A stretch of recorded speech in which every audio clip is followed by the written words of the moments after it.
ကာဂိုဗန်မောင်းတယ်ဆိုတာဘယ်လိုအလုပ်မျိုးလဲဘာတွေလိုအပ်တယ်လဲဘယ်လုပ်ငန်းဝင်အခြေအနေဘယ်လိုရှိလဲဝင်ငွေအခြေအနေဘယ်လိုရှိတယ်လဲဆိုတဲ့မေးခွန်းလေးတွေကိုကျွန်တော်ဒီဗီဒီယိုလေးမှာရှင်းပြပါမှာဖြစ်ပါတယ်ကာဂိုဗန်မောင်းတယ်ဆိုတာဘယ်လိုအလုပ်မျိုးလဲမြန်မာလိုတော့ကာဂိုဗန်မောင်းတာပါပဲအင်္ဂလိပ်လိုဆိုလို့ရှိရင်တော့ owner operator expedite driver ပါအလုပ်ကတော့ချိတ်ဆက်ထားတဲ့ logistic company တွေရဲ့ညွှန်ကြားချက်အတိုင်းသတ်မှတ်ထားတဲ့အချိန်သတ်မှတ်ထားတဲ့နေရာမှာသတ်မှတ်ထားတဲ့ပစ္စည်းကိုကားပေါ်သွားပြီးတင်ရပါမယ်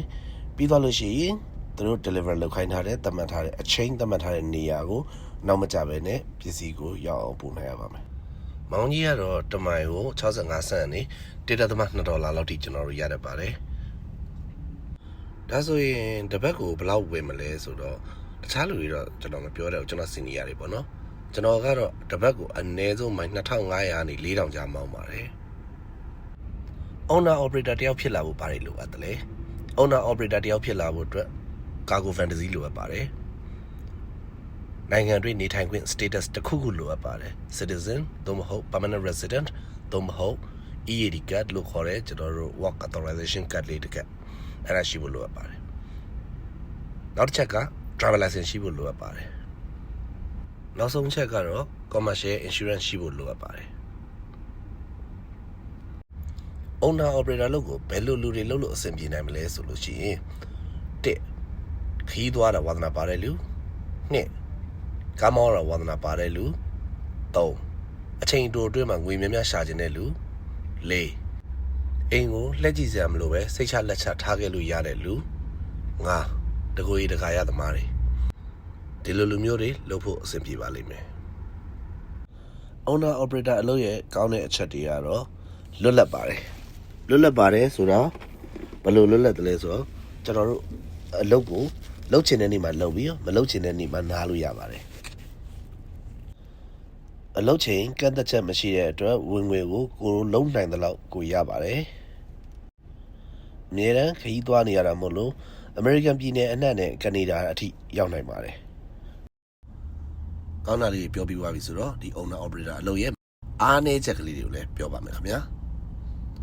1 public holiday မရှိပါဘူး2 vacation မရှိပါဘူး3အလုပ်ရတဲ့ကျန်းမာရေး insurance မရှိပါဘူး4အင်ကိုနေစဉ်ပြန်မရောက်နိုင်ပါဘူး5တစ်ချိန်လုံးကားမောင်းပြီးသွားနေရတာဖြစ်တဲ့အတွက်အချိန်မရွေးမတော်တဆမှုကြောင့်အသက်အန္တရာယ်ရှိနိုင်ပါတယ်6ကားပေါ်မှာအိမ်လိုပဲအချိန်ပြည့်နေရတာဆိုတော့အိမ်မှာလိုတက်တောင့်တက်တာစားရတောက်ရမယ်အခြေအနေမျိုးမရှိပါဘူး9ကားပြက်လိုပဲဖြစ်စေကိုနားကျင်လိုပဲဖြစ်စေနားတဲ့ရက်ကားမထွက်တဲ့ရက်တွေမှာဝင်ငွေမရှိနိုင်ပါဘူးဒီ owner operator အလုပ်ကတကယ်ရောတစ်ပတ်ကို2000 3000 4000ဆိုတာမျိုးတွေဝင်ရလားဒီမိကုန်းအတွက်အဖြေကိုခဏနေလို့ရှိရင်ကျွန်တော်အလုပ်ထဲက screenshot လေးနဲ့ကျွန်တော်ပြန်လည်ဖြည့်ပေးသွားမှာဖြစ်ပါတယ်ဒီနေရာမှာကျွန်တော်ခဏလောက်မိတ်ဆက်ပြရစီကျွန်တော်နာမည်လူမိုက်ပါကျွန်တော်အမေရိကန်နိုင်ငံ Illinois ပြည်နယ်မှာနေထိုင်ပါတယ်ဒီ owner operator အလုပ်ကိုကျွန်တော်လုပ်တာ8လနီးပါးရှိပါပြီအဲကြောင့်မို့လို့ကျွန်တော်တေချာလေးလာထားတဲ့ကျွန်တော်ရဲ့အချက်လက်လေးတွေရဲ့ကျွန်တော်ကိုယ်တွေတွေ့ကြုံလေးတွေရဲ့ကျွန်တော်ရဲ့ရှေ့က senior အကိုတွေရဲ့သင်ပြမှုတွေရဲ့နဲ့ကျွန်တော်အားလုံးကိုပြန်ပြီးတော့ share ပေးခြင်းဖြစ်ပါတယ်ကျွန်တော်ရဲ့ channel လေးမှာ owner operator အလုပ်နဲ့ပတ်သက်တဲ့အကြောင်းအရာလေးတွေကျွန်တော်သွားတဲ့ခရီးလမ်းပေါ်ကစိတ်ဝင်စားစရာနေရာလေးတွေနဲ့အကြောင်းအရာလေးတွေ